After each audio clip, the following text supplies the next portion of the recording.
क्या हो अगर मैं कहूं कि जब तक आप आखिरी उस पर पहुंचोगे, जो आखिरी बॉक्स है, तो वहां पर आपको चाहिएंगे 18 जीरो। कितने करोड़ होते हैं ये? बोल तक नहीं पा रहे हो, इतने चावल के दाने हो जाएंगे वहां पर। इससे क्या समझ आ रहा है कि compounding is actually the 8th wonder of the world. जिसको इसके बारे में नहीं पता था या जिसको पता भी था, उसने भी इमेजिन नहीं किया होगा कि इतना बढ़ जाएगा। उसने सोचा होगा मैक्सिमम कुछ करोड़ हो जाएंगे, 50 करोड़ हो जाएंगे, 100 करोड़ हो जाएंगे, 1000 करोड़ हो जाएंगे। ये तो उससे भी बहुत ज्यादा है। ये है पावर ऑफ कंपाउंडिंग। इसका एक और एग्जांपल देता हूं आपको, बहुत simple, day to day life से कनेक्टेड। आप में से कितनों के पास में क्रेडिट कार्ड है?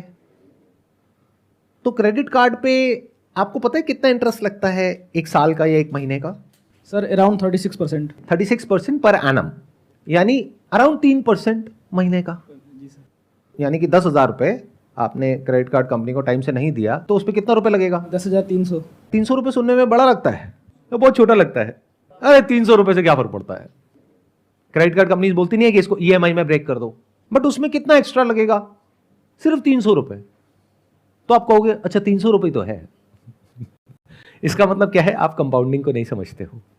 और नहीं समझते हो तो अभी मैंने क्या कहा था थोड़ी देर पहले कि जो कंपाउंडिंग को नहीं समझता है वो इतना गरीब हो सकता है जिसकी कोई हद नहीं है, और जो समझता है वो इतना अमीर हो सकता है जिसकी कोई हद नहीं है।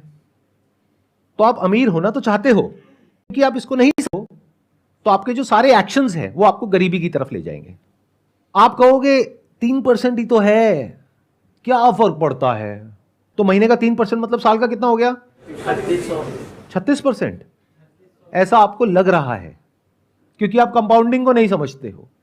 क्योंकि जो 3% आप नहीं भरोगे इस महीने, उसके अगले महीने उस 3% पे भी 3% लगेगा। तो साल के एंड में अगर आप कैलकुलेट करोगे तो वो 36% नहीं है, वो 50% से भी ऊपर है। Do you know what that means?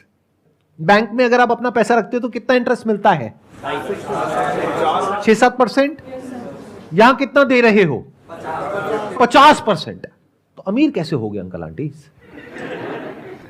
बहुत सारे लोगों के पास में, जिनके पास में क्रेडिट कार्ड होता है, मैंने देखा है वो क्या करते हैं, वो ये नहीं देखते कि अमाउंट कितना ड्यू है, वो देखते हैं मिनिमम अमाउंट ड्यू कितना है।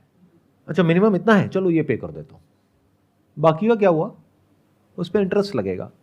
इसमें क्रेडिट कार्ड कंपनी का तो बहुत बड़ा फायदा है और आपका बहुत बड़ा नुकसान है। तो इस सेशन से पहली चीज जो आपको सीखनी है, जो मैं बोल तो रहा हूं लेकिन मुझे पता है कि आप नहीं सीखोगे, वो ये है कि कभी भी जो आपको ईएमआई पे करनी है उसको डिले मत करो। क्योंकि अभी अगर आपने ये सोचा कि 10,000 के ऊपर 300 रुपए है, तो कल आप ऐसे ही सोचोगे कि 1 लाख के ऊपर 3,000 रुपए तो है।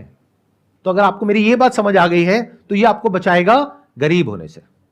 अब दूसरे एस्पेक्ट पे आते हैं कि अमीर कैसे होते हैं इस फंडे को यूज करके।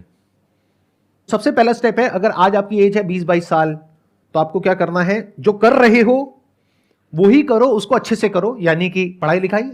मान करके चलते हैं 25 साल की एज तक आते आते आपकी कहीं पर अच्छी जगह पर जॉब लग जाती है, क्योंकि आपने अच्छे से तैयारी करी है उस जॉब के लिए।